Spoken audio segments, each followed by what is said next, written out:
Assalamualaikum dan salam Malaysia Madani. Anda bersama saya di Laila Kadir dalam Berita Pagi. Perayaan cuti Aidilfitri kini sudah di penghujungnya. Para perantau kini mula beransur-ansur pulang menuju ke destinasi, khususnya ke ibu negara yang rata-rata mengambil kesempatan sempena cuti Hari Pekerja hari ini. Untuk perkembangan terkini aliran trafik di Kedah, kita bersama dengan Firdaus Mokhtar di Plaza Tol Alor Star Selatan. Silakan Firdaus. Baik, terima kasih rakan penyampai Laila Kadir di Kota Media Angkasa Puri. Kini saya berada di Plaza Tol Alor Star Selatan untuk terkini laporan aliran trafik di sini. Syukur alhamdulillah ketika ini suasana Plaza Tol di sini masih lancar. Berikutan ramai pengguna telah pun merancang perjalanan mereka sempena Aidilfitri yang telah pun memasuki hari ke-10 Syawal dan juga Hari Cuti Umum, Hari Buruh ataupun Hari Pekerja 2023 di sini. Dan ini dengan mengikuti jadual perancangan cadangan waktu perjalanan oleh PLAS di Lebuh Raya Utara Selatan sebelum 9 pagi untuk kembali ke Lembah Kelang. Baik, bagi memastikan perjalanan yang lebih lancar dan juga mengelakkan sebarang kesulitan di Plaza Tol, para pengguna dinasihatkan untuk menambah nilai kad Touch 'n Go dan e-wallet mereka sebelum memulakan perjalanan. Ini dengan singgah dahulu di mana-mana stesen minyak yang disediakan seperti di kawasan rehat dan rawat RNR ataupun di kedai serbaneka ataupun di kios layanan diri Touch 'n Go Malaysia di SSK yang disediakan untuk tambah nilai demi perjalanan yang lancar dan selesa. Selain itu, pastikan kenderaan anda diselenggara terlebih dahulu sebelum memulakan perjalanan dengan membuat servis selain membuat isian minyak penuh di RNR dan serta di hentian yang mempunyai stesen minyak. Di samping itu juga, pastikan anda sentiasa mengikuti perkembangan semasa dengan membuat naik turun aplikasi Journey Planner untuk ketahui perkembangan aliran trafik di Lebuh Raya Plus yang bakal anda lalui. Jadi, kami RTM mendoakan semoga perjalanan selamat sampai ke destinasi yang ditujui. Terus setia untuk kami di RTM buat naik aplikasi RTM Click untuk ketahui lebih lanjut mengenai aliran trafik. Baik, itu saja perkembangan terkini yang saya dapat kongsikan. Kembali kepada rakan penyampai di Laila Kadir di Kota Media Angkasa Puri di sana. Silakan. Baik, terima kasih Firdaus. Sebanyak 586 kes kemalangan direkodkan dalam Ops Selamat 20 yang dilancarkan sempena Aidilfitri di negeri Kelantan bermula 20 hingga 27 April lalu. Ketua Polis Kelantan, Datuk Muhammad Zaki Harun berkata jumlah itu menunjukkan penurunan sebanyak 112 kes berbanding Ops Selamat tahun lalu iaitu 698 kes. Jumlah kes kemalangan maut berlaku peningkatan dengan mencatatkan 14 kes kematian sepanjang tempoh 8 hari Ops Selamat berbanding hanya 9 kes pada tahun lalu.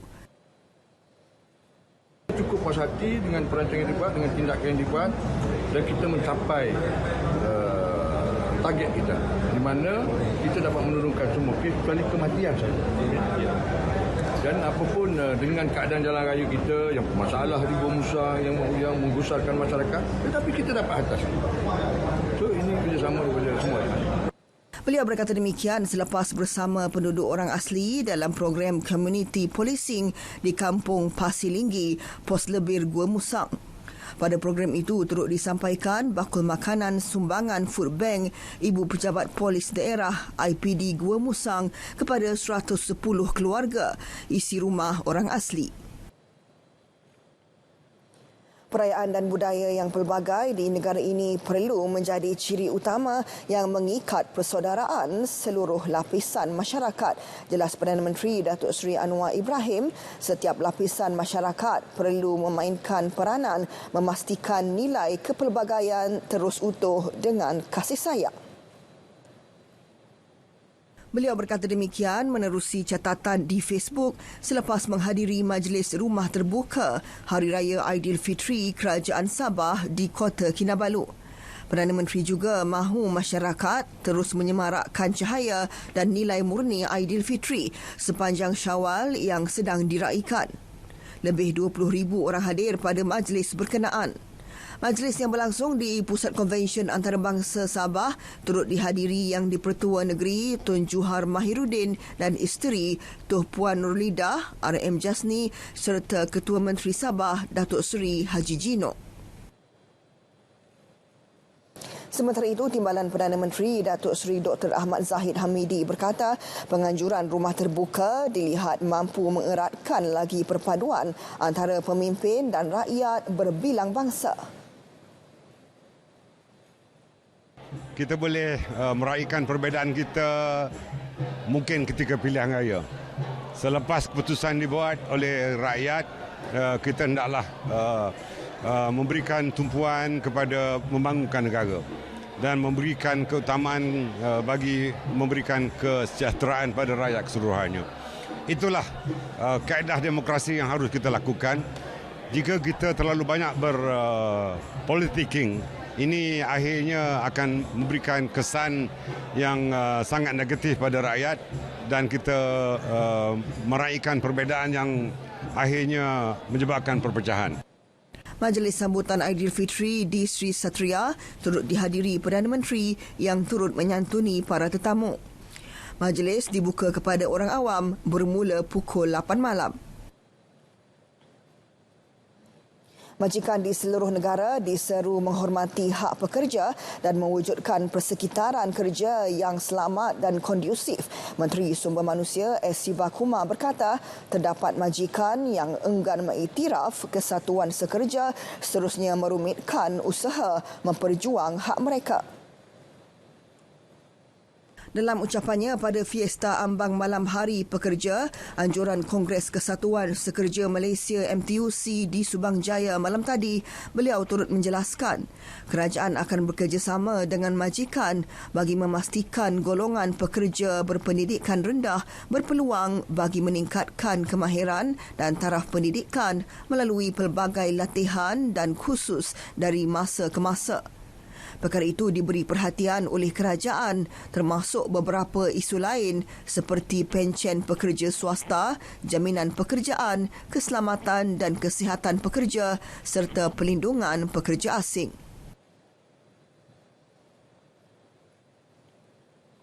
Persatuan Khidmat Nasihat Pencarum Pelindungan Sosial Malaysia SPCAAM mencadangkan undang-undang yang akan menyediakan pelindungan sosial yang lebih besar kepada rakyat Malaysia diperkenalkan. Malah tindakan serius juga harus dikenakan kepada mereka yang melanggar undang-undang buruh negara. Menerusi kenyataan, Penasihat Buruh Antarabangsa SPCAAM Callistus Anthony De Angelis berkata Malaysia perlu mengukuhkan mekanisme tadbir urus seperti Undang-Undang Buruh untuk memberikan lebih pelindungan kepada pekerjanya. Beliau turut mencadangkan insurans faedah pengangguran, pelindungan dan hak kesatuan sekerja yang lebih luas dan undang-undang lebih ketat yang mengawal pemberhentian pekerjaan. Callistus juga melihat terdapat ruang untuk memulihkan keseimbangan dan kesaksamaan dalam trajektori sosioekonomi negara melalui Pelan Reformasi Malaysia Madani Perdana Menteri Datuk Seri Anwar Ibrahim. Majikan perlu menyediakan struktur kemajuan kerjaya bagi pekerja masing-masing. Ia bagi memperlihatkan perkembangan kerjaya jangka panjang sekaligus menarik dan mengekalkan bakat dalam organisasi. Menurut Presiden Persekutuan Majikan-Majikan Malaysia MEF, Datuk Dr. Syed Hussein Syed Husman, majikan juga perlu mempunyai disiplin dalam mewujudkan amalan tempat kerja yang adil serta bertanggungjawab. Ini termasuk memastikan tiada sebarang diskriminasi. Beliau menerusi kenyataan sempena sambutan Hari Pekerja berkata, kemampuan pekerja menunaikan tanggungjawab juga perlu diiktiraf dan diberi ganjaran berdasarkan merit. Majikan perlu sentiasa menyediakan tempat kerja yang selamat dan sihat. Keamanan serta keharmonian industri perlu dikekalkan bagi membolehkan negara terus maju. Semak Dasar dan Undang-Undang Buruh naikkan kadar caruman KWSP majikan serta kaji semula umur persaraan wajib. Itu antara 12 cadangan dibangkitkan Majlis Rangkaian Kesatuan Sekerja Antarabangsa Malaysia UNIMLC bagi memartabatkan pekerja di negara ini. Dasar dan undang-undang perburuhan perlu disemak supaya lebih sesuai dengan keperluan semasa seperti pandemik COVID-19.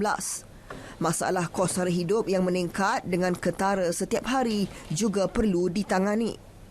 Bagi kadar caruman KWSP, bahagian majikan pula ia dicadang dinaikkan daripada 13 kepada 20%, terutama untuk pekerja bergaji RM4,000 ke bawah. Cadangan lain termasuk kaji semula umur persaraan wajib 60 tahun dan teliti semula bayaran pencen yang rendah kepada pesara syarikat GLC. Dalam kita membangunkan aplikasi yang memberi kesejahteraan kepada negara, ada yang menyalahgunakannya. Sejak kebelakangan ini, terdapat peningkatan ketara dalam penyebaran maklumat atau berita palsu yang boleh menimbulkan kekeliruan dan kegusaran di kalangan masyarakat. Ancaman berita palsu tanpa verifikasi sumber, fakta dan maklumat memberi impak serta implikasi negatif kepada rakyat dan negara. Sebarang penyebaran berita palsu akan dikenakan tindakan undang-undang serta didakwa mengikut Seksyen 505 Kanun Keseksaan dan Seksyen 233 Akta Komunikasi dan Multimedia 1998. Denda maksimum RM50,000 atau penjara tidak melebihi 1 tahun atau kedua-duanya dan juga denda selanjutnya setiap hari kesalahan berjumlah RM1,000. Bersama, cegah berita palsu. Sebar fakta, bukan dusta. Tidak pasti, jangan kongsi.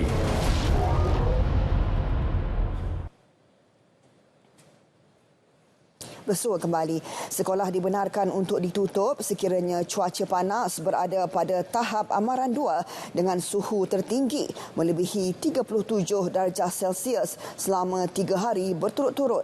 Ia berkuat kuasa serta-merta bermula 28 April lalu untuk semua institusi pendidikan di bawah Kementerian Pendidikan KPM.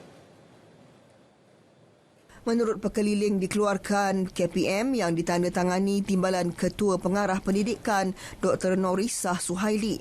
Arahan berkenaan diguna pakai jika kawasan institusi terlibat di isytihar terkesan dengan gelombang haba oleh Jabatan Meteorologi Malaysia. Selain itu, semua aktiviti luar perlu dihentikan jika status suhu harian berada pada tahap amaran pertama iaitu melebihi 35 hingga 37 darjah Celsius untuk 3 hari berturut-turut.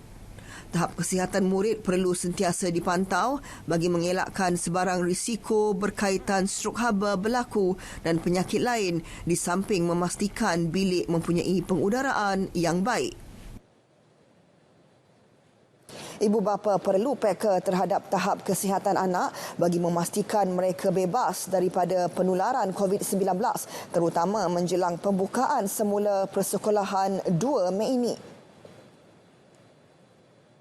Pengarah Jabatan Kesihatan Negeri Melaka, Datuk Dr. Rusdi Abdul Rahman berkata, walaupun kes COVID-19 di Melaka menunjukkan penurunan, namun langkah berjaga-jaga masih perlu diambil.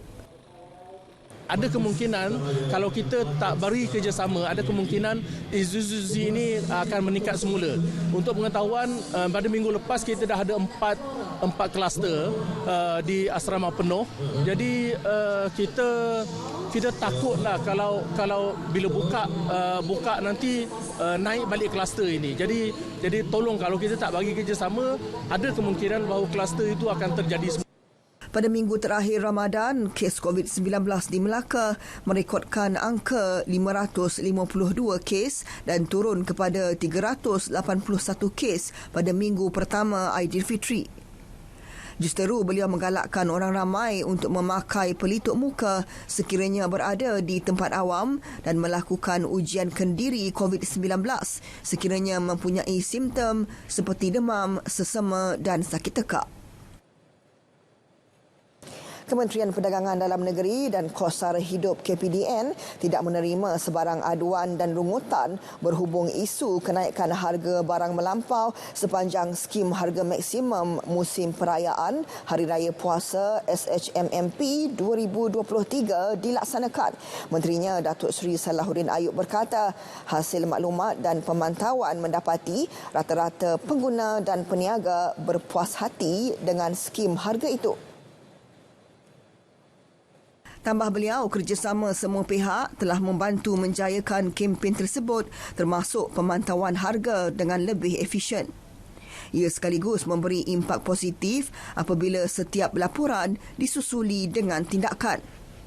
Beliau ditemui ketika menghadiri majlis sambutan Aidilfitri Timbalan Perdana Menteri Datuk Seri Dr. Ahmad Zahid Hamidi di Sri Satria semalam. Pada 12 April lalu, sebanyak 30 jenis barangan telah ditetapkan menerusi SHMMP 2023 bermula pada 15 April dan berakhir semalam.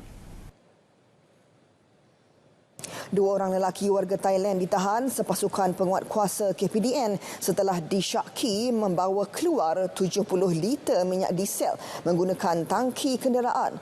Mereka ditahan ketika melalui pemeriksaan di pos kawalan pintu masuk sempadan ICQS Pengkalan Hulu Gerik. Kenderaan dan minyak diesel telah disita manakala kedua-dua warga Thailand tersebut ditahan reman selama 4 hari untuk siasatan lanjut. Nilai rampasan keseluruhan dianggarkan lebih RM50,000. Kes akan disiasat di bawah Seksyen 21 Akta Kawalan Bekalan 1961 dengan syak munasabah untuk melakukan kesalahan di bawah Perkara 3-1 Peraturan Kawalan Bekalan Larangan Ekspor 2011. KPDN telah menguatkuasakan larangan penjualan petrol dan diesel melebihi 20 liter kepada kenderaan asing di stesen minyak yang terletak dalam lingkungan 50 km dari pintu sempadan negara. Cadangan bank komersialnya sendiri bertujuan memudahkan usahawan perusahaan kecil dan sederhana PKS mendapat pembiayaan kewangan. Ini sekaligus meningkatkan pelibatan mereka dalam perkembangan ekonomi. Premier Sarawak Tan Sri Abang Johari Tun Openg berkata, memandangkan sektor ekonomi Sarawak dijangka meningkat adalah penting bagi kerajaan mencari jalan membantu PKS untuk turut sama memajukan sektor berkenaan. Tambah beliau, pihaknya sedang berusaha dan berkemungkinan dalam tahun ini atau akhir tahun ini Sarawak mempunyai bank komersialnya sendiri. Jelas beliau ketika berucap pada majlis sambutan Aidilfitri di Gedong. Setakat ini, cadangan penubuhan tersebut masih di peringkat perbincangan dan beliau akan berusaha untuk merealisasikan perkara itu. Sebelum ini, beliau dilaporkan berkata bahawa sebuah institusi kewangan akan diwujudkan di Sarawak bagi membantu usahawan kecil dan sederhana menceburi ekonomi baharu. Beliau juga dilaporkan berkata bahawa butiran lanjut mengenai institusi terbabit akan diumumkan dalam tempoh 2 bulan akan datang. Pemangku Raja Perlis Tuanku Said Faizuddin Putra Jamalul Lail menasihati bakal jemaah haji perlu bersiap sedia dari segala aspek ibadat haji terutama fizikal, emosi dan ilmu pengetahuan. Baginda juga berharap para jemaah haji menjaga akhlak sepanjang berada di tanah suci dan melaksanakan amal ibadah secukupnya untuk mendapat haji mabrur. Baginda juga mengucapkan tahniah kepada semua yang telah menerima jemputan untuk menunaikan ibadat haji pada tahun ini. Baginda turut menzahirkan terima kasih kepada pihak tabung haji atas usaha untuk menganjurkan kursus-kursus secara fizikal dan secara dalam talian sebagai persediaan rohani untuk semua bakal haji. Demikian titah baginda ketika merasmikan kursus Perdana Haji Peringkat Negeri Perlis musim haji tahun 1444 Hijrah bersamaan 2023 Masihi yang diadakan di Dewan Ilmu Universiti Malaysia Perlis UNIMAP Pauh Putra. Bagi musim haji tahun ini, tabung haji dijangka akan menghantar seramai 31,600 jemaah Malaysia ke Tanah Suci, di mana seramai 370 orang daripadanya adalah dari negeri Perlis.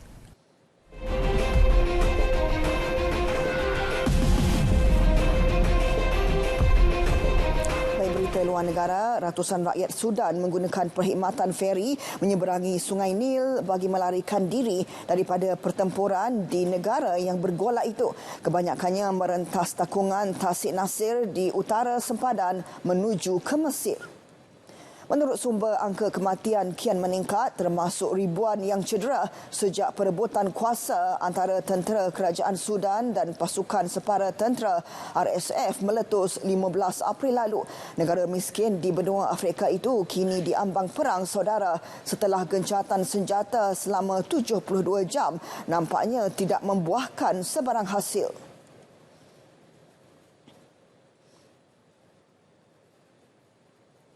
Puting beliung yang melanda bandar Palm Beach Gardens, Florida telah mendatangkan banyak kerosakan harta benda.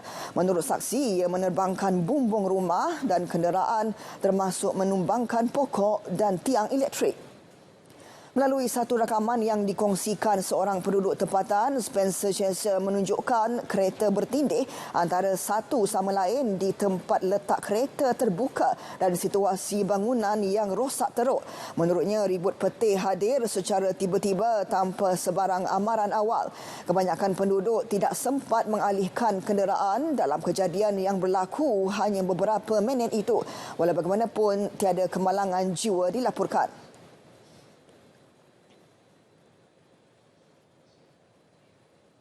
Seorang lelaki bersenjata menembak mati 5 jiran termasuk seorang kanak-kanak berusia 8 tahun dalam satu kejadian di Cleveland, Texas. Ia gara-gara teguran agar beliau berhenti menembak menggunakan senapang separa automatik di halaman depan rumahnya.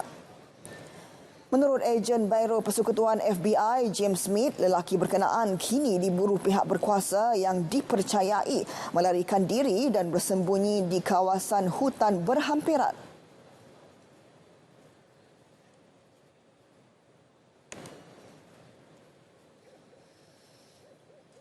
We're still out there trying to find this individual. We consider him armed and dangerous, and we're not going to stop until we actually arrest him and bring him into custody. But he is out there and he's a threat to the community. Tambahnya, pihak berkuasa ada menerima panggilan kecemasan berkait kejadian tersebut namun tiba lewat ke lokasi kejadian dan hanya menemui mangsa yang telah ditembak. Sekurang-kurangnya 11 maut dan 4 lagi dimasukkan ke hospital selepas kebocoran gas di Ludhiana, Punjab Utara, India. Sumber memberitahu ia berkemungkinan akibat kurangnya pemeriksaan berkala dan langkah keselamatan yang lemah di kawasan perindustrian tersebut. Dalam video yang dikongsikan di sebuah laman berita, pasukan tindak balas bencana kebangsaan dilihat turut hadir menyalurkan bantuan. Pegawai polis turut dilihat berkawal memakai pelitup muka dan meminta penduduk tempatan menjauhi kawasan kejadian. Tragedi serupa pernah berlaku Ogos tahun lalu dengan sekurang-kurangnya 112 wanita dimasukkan ke hospital selepas kebocoran gas di kilang membuat pakaian di Andhra Pradesh, negeri di selatan India. Pada 2020, sekurang-kurangnya 15 orang terbunuh dan ratusan dimasukkan ke hospital selepas berlaku kebocoran gas di loji kimia di Visakhapatnam, sebuah bandar pelabuhan industri di negeri sama. Rakyat Paraguay keluar mengundi semalam bagi memilih presiden baharu. Dua calon yang dilihat paling menonjol ialah Santiago Pena dari Parti Colorado dan Efrain Alague dari Parti Autentik Radical Liberal. Selain itu, rakyat Paraguay juga akan memilih naib presiden, ahli parlimen dan gubernur. Pengundian kali ini menyaksikan peti undi elektronik digunakan buat kali pertama dalam sejarah pilihan raya Paraguay. Pelantikan presiden akan dilakukan pada 15 Ogos dan akan menerajui pentadbiran negara untuk tempoh 5 tahun.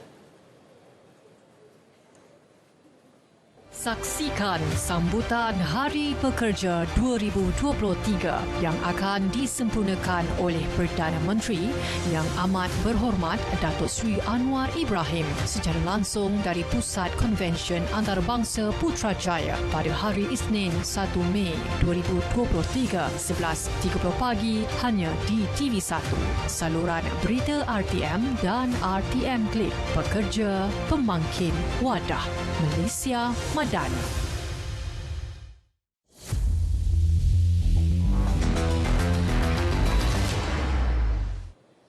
Baiklah berita sukan, perkembangan sukan SEA Kemboja. Sebanyak 40 pingat emas, 37 perak dan 64 gangsa menjadi sasaran kontijen negara dalam Tamasya Duit Tahunan yang secara rasmi membuka tirai 5 Mei ini. Menteri Belia dan Sukan, Hanayuh berkata sasaran itu realistik memandangkan edisi kali ini bakal dibarisi banyak atlet muda. Paling penting adalah kita lihat bukan saja untuk Sukan SEA ini, kita nak bagi peluang kepada atlet muda. Itu sebab ramai daripada mereka kali pertama. Kita bagaimanapun percaya bahawa akan ada atlet-atlet yang mampu mencipta kejutan dan tidak mustahil menambah jumlah pungutan pingat keseluruhan untuk kontingen Malaysia daripada Cambodia kali ini. Malaysia akan menyertai 34 daripada 36 jenis sukan yang dipertandingkan. Kontingen negara akan mengambil bahagian dalam 340 acara. Sementara itu, skuad kriket wanita negara berjaya mengumpul 4 wiket untuk menewaskan Myanmar dalam aksi pembukaan kumpulan A saingan 50 overs semalam. Aksi yang berlangsung di Hun Sen Boulevard, Kemboja itu menyaksikan Malaysia mencatat 123 larian dan 6 wiket dalam 35.3 overs. Manakala Myanmar hanya melakukan 122 larian dalam 44.5 overs. Malaysia akan bertemu Thailand pada 8 Mei ini bagi merebut tempat kepusingan kedua. Semalam, skuad kriket wanita negara memulakan kempen acara T10 dengan langkah kanan selepas mencatat 38 larian untuk menewaskan Singapura dalam peringkat kumpulan. Sukan SEA 2023 akan dibuka secara rasmi pada 5 Mei dan berakhir 17 Mei ini. Baik, kita beralih ke sukan bola sepak. Perlawanan kelayakan Piala Asia Wanita bawah 17 2024. Pasukan Thailand jelas berada pada kelas tersendiri apabila dengan mudah membenam skuad bawah 17 negara 11-0. Ia sekaligus memadamkan niat pasukan kendalian Petronella Doni untuk beraksi di pusingan kedua. Meski turun dengan untuk memberi saingan kepada tuan rumah, kesebelasan negara tampak sukar mengawal permainan kemas Thailand seawal sepak mula. Rinia Pratmundung membuka jaringan seawal minit ke-7. Ia seakan menjadi titik mula buat pasukan negara terus mengutip bola di belakang jaring apabila Chirarak Kamtan menambah gol pada minit ke-11 sebelum 2 gol pantas daripada Prichakon Kruchankom bagi Thailand terus memimpin perlawanan dengan 4-0. Sukan SEA Kemboja 2023. Skuad bawah 23 tahun negara kini menggalas cabaran bagi memburu ibu segala pingat. Rabu 3 Mei, saksikan perlawanan bola sepak Malaysia bertemu Laos 8 malam di saluran OK dan saluran sukan RTN. Saksikan juga secara penstrima langsung di RTM Click. Eksklusif hanya di RTN. Baiklah, berita pagi berakhir di sini. Ikuti berita pagi Sabah dan berita pagi Sarawak selepas ini untuk perkembangan berita setempat. Salam Malaysia Madani dan jumpa lagi.